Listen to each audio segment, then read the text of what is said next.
ಬೆಳಗಾವಿಯ ಶಿವಂ ಅಸೋಸಿಯೇಟ್ಸ್ ವಂಚನೆಯ ಕಹಿ ನೆನಪು ಮಾಸುವ ಮುನ್ನವೇ ಮತ್ತೊಂದು ಬೃಹತ್ ವಂಚನೆಯ ಭೂತ ಹೊರಬಿದ್ದಿದೆ. ತಿಂಗಳಿಗೆ ಭಾರೀ ಬಡ್ಡಿಯ ಆಮಿಷವೊಡ್ಡಿ ಸಾವಿರಾರು ಜನರಿಂದ ಬರೋಬ್ಬರಿ 5-6 ಸಾವಿರ ಕೋಟಿ ರೂಪಾಯಿಗಳನ್ನು ಸಂಗ್ರಹಿಸಿರುವ ಬೆಚ್ಚಿ ಬೀಳಿಸೋ ಸಂಗತಿ ಬಯಲಾಗಿದೆ.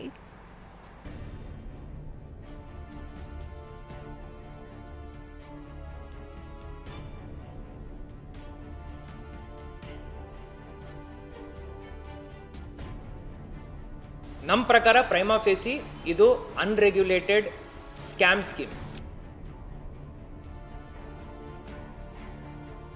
ಶಿವಂ ಅಸೋಸಿಯೇಟ್ಸ್ ಬಳಿಕ ಬೆಳಗಾವಿಯಲ್ಲಿ ಮತ್ತೊಂದು ದೋಖಾ.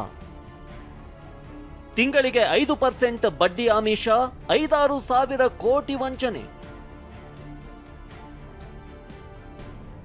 ಶಿವಂ ಅಸೋಸಿಯೇಟ್ಸ್ ಶಿವಾನಂದ ನೀಲಣ್ಣವರ್ ಎಂಬಾತ ಹೆಚ್ಚಿನ ಬಡ್ಡಿ ಆಸೆ ತೋರಿಸಿ ಶಿವಂ ಅಸೋಸಿಯೇಟ್ಸ್ ಹೆಸರಲ್ಲಿ 4.5 ಸಾವಿರ ಕೋಟಿ ವಂಚಿಸಿರುವ ಆರೋಪ ಕಳೆದ ತಿಂಗಳು ಕೇಳಿಬಂದಿತ್ತು. ಇದೀಗ ಅದೇ ಬೆಳಗಾವಿಯಲ್ಲಿ ಮತ್ತೊಂದು ಇಂಥದ್ದೇ ವಂಚನೆ ಆರೋಪ ಕೇಳಿಬಂದಿದ್ದು ಜನ ಬೆಚ್ಚಿ ಬಿದ್ದಿದ್ದಾರೆ.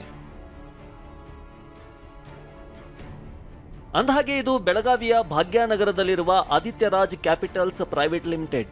ಮಹಾರಾಷ್ಟ್ರ ಮೂಲದ ಬಾಲರಾಜ್ ಮಾನೆ ಇಂತಹ 7 ಬ್ರಾಂಚ್ಗಳನ್ನು ನಡೆಸುತ್ತಿದ್ದಾನೆ. ಸಾವಿರಾರು ಜನರಿಂದ RBI ನಿಯಮ ಮೀರಿ 5-6 ಸಾವಿರ ಕೋಟಿ ಹಣ ಹೂಡಿಕೆ ಮಾಡಿಕೊಂಡಿರುವ ಆರೋಪ ಕೇಳಿಬಂದಿದೆ. ಇವರಿಗೆ ಯಾವುದೇ ರೆಗ್ಯುಲೇಟರಿ ಅಥಾರಿಟಿ ಇಲ್ಲ, ಠೇವಣಿ ತಗೊಳ್ಳಿಕ್ಕೆ ಇವರಿಗೆ ಪವರೇ ಇಲ್ಲ, ಇವರಿಗೆ ಯಾವುದೇ ಲೈಸೆನ್ಸ್ ಇಲ್ಲ. ಈ ಥರ ಸ್ಕೀಮ್ಗಳು ಇದು ಮೊದಲನೇ ಸ್ಕೀಮ್ ಅಲ್ಲ, ನಾವು ಈ ಥರ ಸಾವಿರಾರು ಸ್ಕೀಮ್ ನೋಡಿದ್ದೀವಿ. ವಿಷಯ ಅಂದ್ರೆ ಮಾಲೀಕ ಬಾಲರಾಜ್ ತಿಂಗಳಿಗೆ 5 ಸಾವಿರ ಬಡ್ಡಿ ನೀಡುವ ಆಮಿಷ ತೋರಿಸಿದ್ದಾನೆ.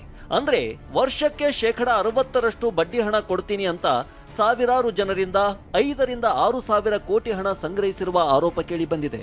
ಈ ಬಗ್ಗೆ ಬಂದ ಅನಾಮಧೇಯ ಪತ್ರವೊಂದರ ಆಧಾರದ ಮೇಲೆ ಡಿಸಿ ತನಿಖೆಗೆ ಸೂಚಿಸಿದ್ದು, ಬೆಳಗ್ಗೆ ಉಪವಿಭಾಗಾಧಿಕಾರಿ ಶ್ರವಣ್ ಕುಮಾರ್ ನೇತೃತ್ವದಲ್ಲಿ ದಾಳಿ ನಡೆಸಿ ಪರಿಶೀಲಿಸಲಾಗ್ತಿದೆ.